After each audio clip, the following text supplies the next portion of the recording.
In everything, there are things that you should do and things that you shouldn't do. And in this video, I'll let you know the thing that you shouldn't do, because if you don't do it, your business will fail for sure.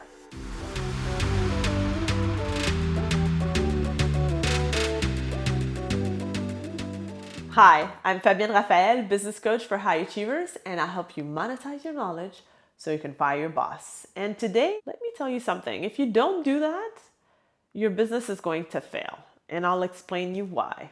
And okay, so I won't let you wait too long, but what I'm talking about is allowing yourself to receive. Allowing yourself to receive. So how did you feel just me stating you that this was what you had to do in order to make sure that your business succeeds, right? Receiving is a big thing. Receiving is really a big thing. Lately, I've done an exercise about how I feel when I receive gifts, for example. What's the inner talk that is starting? And we shared that experience in a group.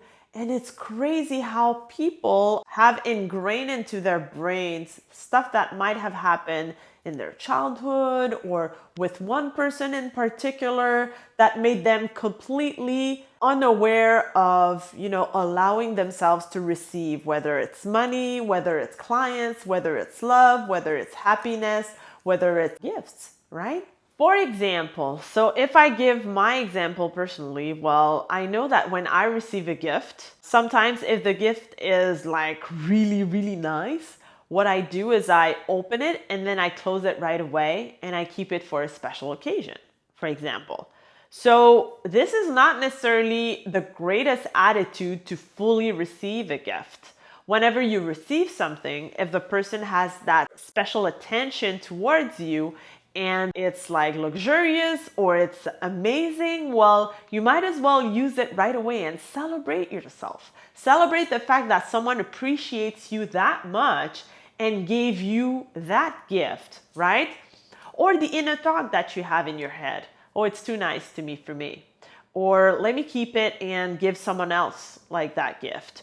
Or is there a part of the gift that I could give away? Should I fully embrace that gift? Is it really for me? Oh no, it's too nice. It's not for me, for sure, right? So do you have that inner talk? And it's funny because this is a very simple thing, but it could snowball into getting into your sales calls, for example. So when you're asking for the sale, well, meaning that you feel you're not worth it of receiving the money, you're charging too much or whatsoever, or why would your client pay for that for you? You're not worth that much. They shouldn't pay for that whatsoever. So it's that energy that you are reflecting. And sometimes a client refuses to do business with you. It's just because of how they felt, like how misaligned it felt. Not necessarily with something that you said, but the way you said it, or the way you react, or how you move with it, how comfortable you are by stating your price. Confidence is key when you're asking for the sale, especially when you are on a sales call and you've asked a ton of questions and you realize that, hey, that person is the perfect person to work with. But if you get and say, well, my program is $5,000, for example. Well, if you're not sure about it, if you're like, my program is 5,000, okay, it's not the same thing. If you're looking elsewhere and you say my program is 5,000, not the same thing. If you don't believe in yourself, if you don't believe in your worth, if you don't believe into the results that you can give for your clients, well, guess what? They won't believe in it too. So this is the inner work that you have to do for yourself. So this is a very, very short video because the amount of work that has to be done is not necessarily by listening to me, but by going inwardly and seeing how you feel with these feelings, right? So how do you receive gifts? How do you receive compliments? How do you react to them? Do you feel that you're not worth of receiving them? And if you're not worth of receiving them, why you feel that way? Do you feel that it comes from something that you experimented in the past, or it's something that came up when you started building your business? Talk about this. Talk about this with peers. Talk about this with people that you trust, but also people who are going through the same stuff as you do.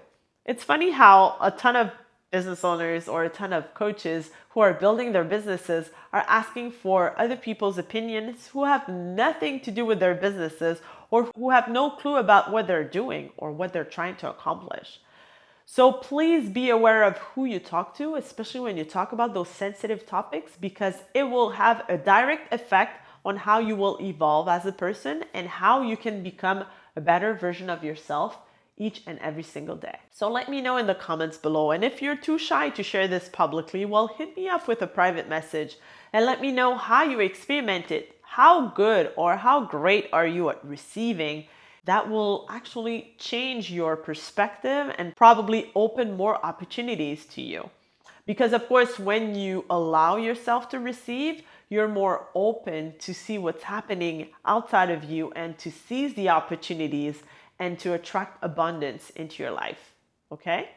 So that was kind of like a deep and serious video. So right now, your homework is to stop this and reflect on this topic. I feel it's extremely important and it might change completely how you'll be able to attract more clients into your business.